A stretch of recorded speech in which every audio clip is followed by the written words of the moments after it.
did. But what about us, huh? We lent Norm our best axe ages ago, and he left it in that bloody shed.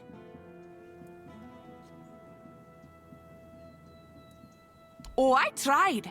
They told me everything in that shed now belongs to Camelot. And if I've got a problem, I should go take it up with Norm, since they gave him money for it. Problem is, that coward packed up and left the same day. Either they paid him too much coin for that hovel, or he wanted to be long gone before they checked the place over too close. I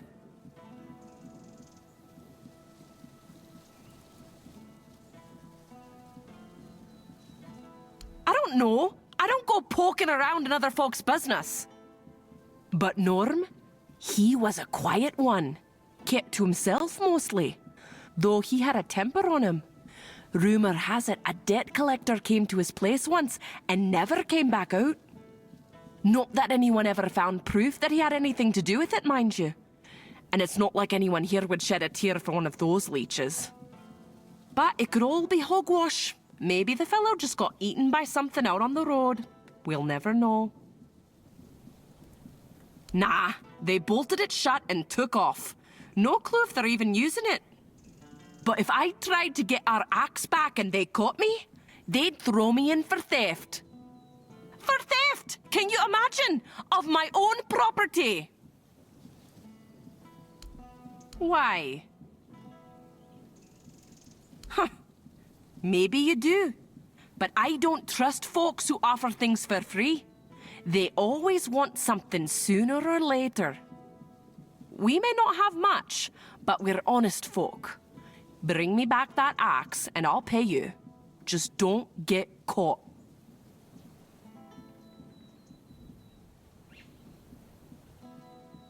Be seeing you.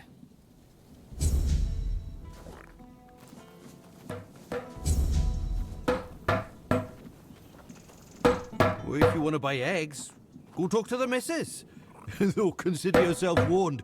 You eat them at your own peril.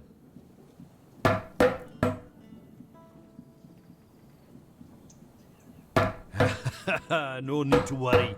Yeah, the missus told me to say that to anyone asking after the eggs. Or grains, or veggies, or anything, really. So they know not to come crying if they find ears growing in unmentionable places. Not that it happens very often. Just, you know, what you see is what you get. Nothing wrong. Well, not at the moment. We'll see how the next crop comes in. It's been a bit hit and miss lately. The wheat was a nice surprise because, you know, it's the wrong season. And we were worried about the glowing. But it turned out to be perfectly good wheat.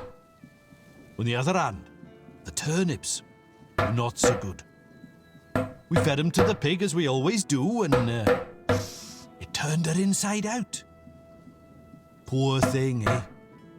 Maybe it's time to move the plots within the range of the weirdness repellents again. Aye, that we do. It was getting into the crops one way or the other, so why not use it, you know? You see, with the weirdness, sometimes it's good and sometimes it's not. But the good has saved us from starving to death. I ate potatoes that looked like pig hearts and carrots that tasted like what standing in a field in the middle of the night feels like. All perfectly nice food. I say, it's better to have a meal that's a tiny bit different than what you're used to, than not to have one at all.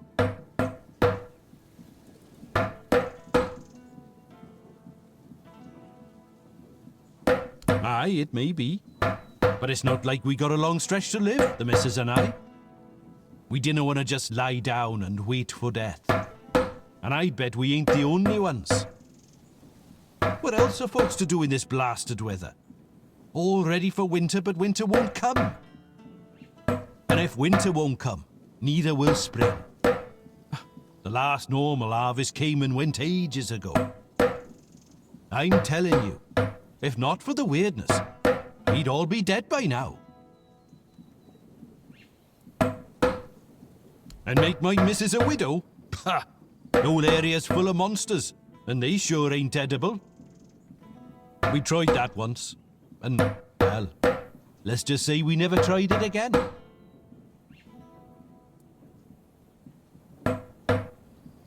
I see. You're with those Camelotians who want to run us out. We've already told your lot. We ain't going anywhere. If we die here, then so be it. And I ain't talking about it no more, so don't even try.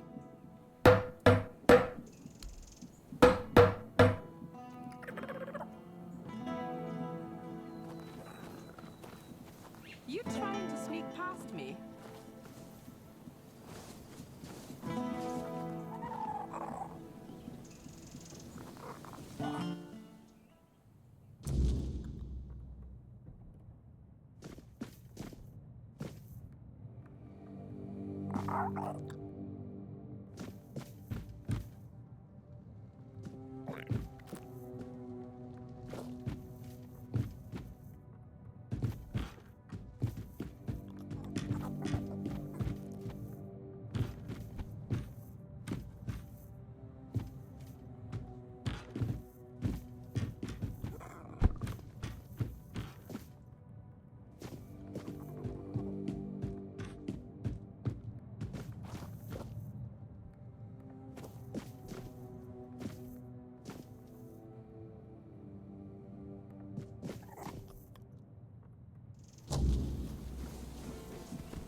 My, what a fine lad you are.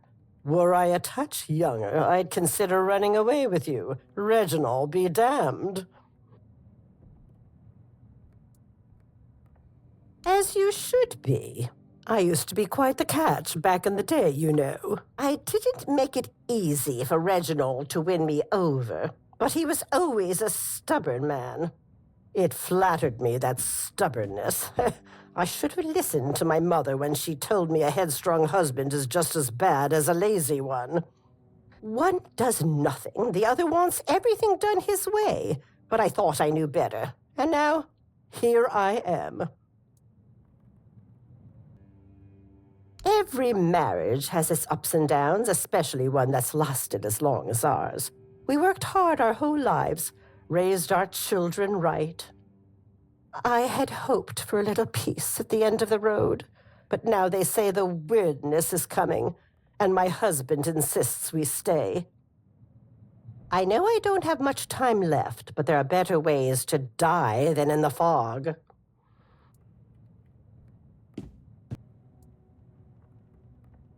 It is hard. I'm not saying it's not, but we wouldn't be begging for the kindness of strangers. We have a son in Burrow. He already wrote and said he'd take us in. But Reginald said no, and that was the end of it. Take care out there.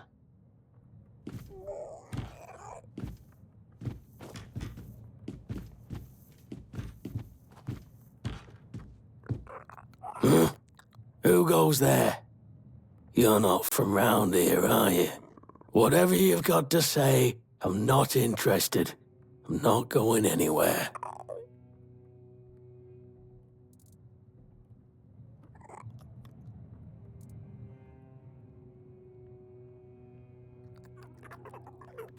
Mora's always been a worrywart.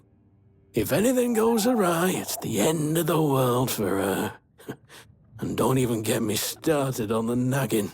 Everything'll be fine. It always is, in the end. Besides, we won't be alone. Reese and Ida are staying, and they know how to work around the weirdness better than anyone.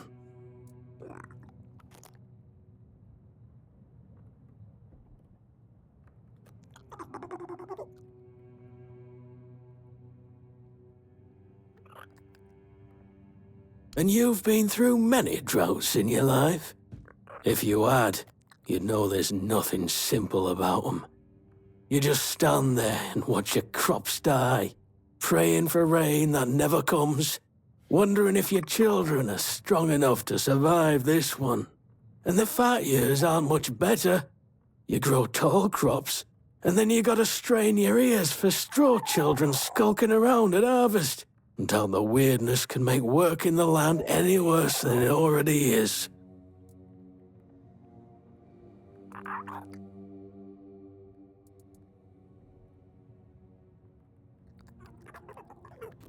And do what? Fart into a bench and mooch off my children? I'd rather die than become the kind of father who turns into a burden. As long as I can lift a hoe, I'll work the fields. And if I can't do that anymore, then what good am I? No, I won't become a useless old man. I'd rather keel over here and now.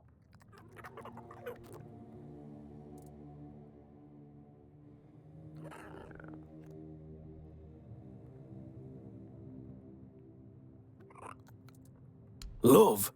Nah, it's a shithole.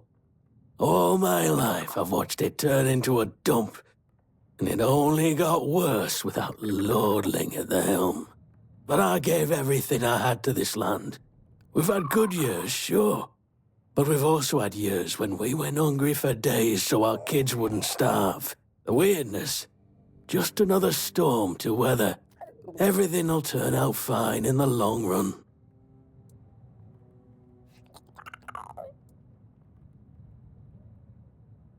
Good, because I won't.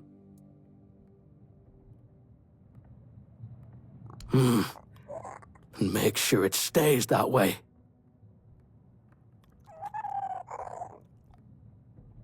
Huh.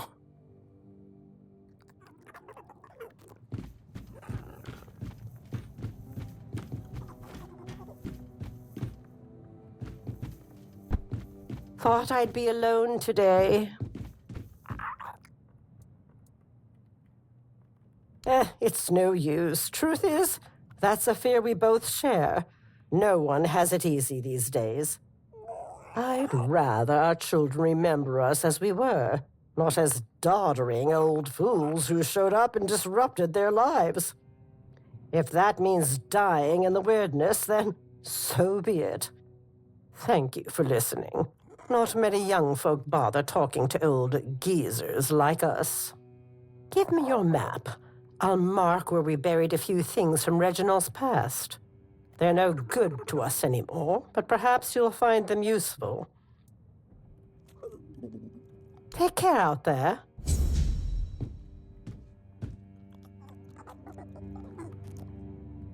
Eyes forward.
Come on.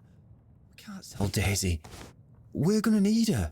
What we're going to need is money. And she'll fetch a good price. We still need to move somehow, don't we? She could pull the cart. We have Clover for that. Look, I know how much this horse means to you, but I've already talked to Dinham. He's willing to pay a lot of gold for her. But what if we... No, Gil. Enough.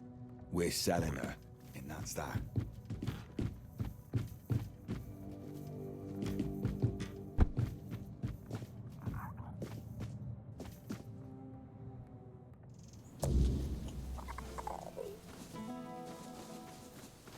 If you're interested in buying a horse, look somewhere else.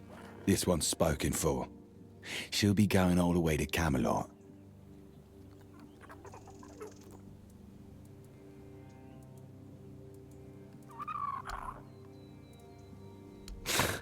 That's one way of putting it. This farm belonged to our grandfather. My parents were tending it, but he was the one in charge. Both Ma and Pa died when Gil was still small. That left us with just dear old Grandpa. And he was a nasty piece of work. Drunk most of the time. Built like a barn door. That's something Gil got from him, I guess. He liked beating me to a pulp and telling me I was worthless. I remember he had this belt with a heavy iron buckle, shaped like a horse's head.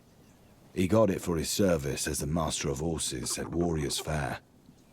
Man, that one hit hard. Shame the old codger took it with him to his grave. I wish I could have kept it. So when I'd see some lowlife beating their kid, I could use it on them just like Grandpa taught me. What? Where the hell did you get that? A weird beast?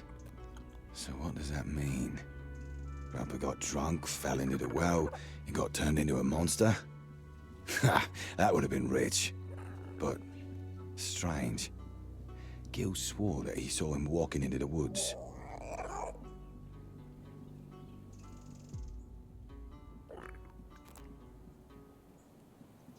Nah, that's not it.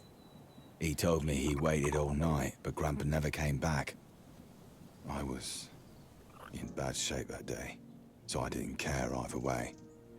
I don't think we've ever talked about it afterwards. No matter. As long as the old fart's dead, I don't care how it happened. I hope that Camelotian knows what a treasure he's getting. Daisy's not just any horse. She's the best one he'll ever have. I guess. I've spent a lot of time with him. Rob would always send me to the stables when I was getting underfoot. He'd say, "Gil, you go to the stables and don't you show your face again until I tell you." I guess I must have been an annoying kid. I do. Pa had to borrow money from Grandpa to buy it, and he had to work so hard to prove that he deserved it. After he and Ma passed away, Rob kept on working, and I did my best to help. Grandpa was, well, I don't know. I didn't see much of him in those days. And now we're supposed to just leave after everything. It feels like we're letting him down.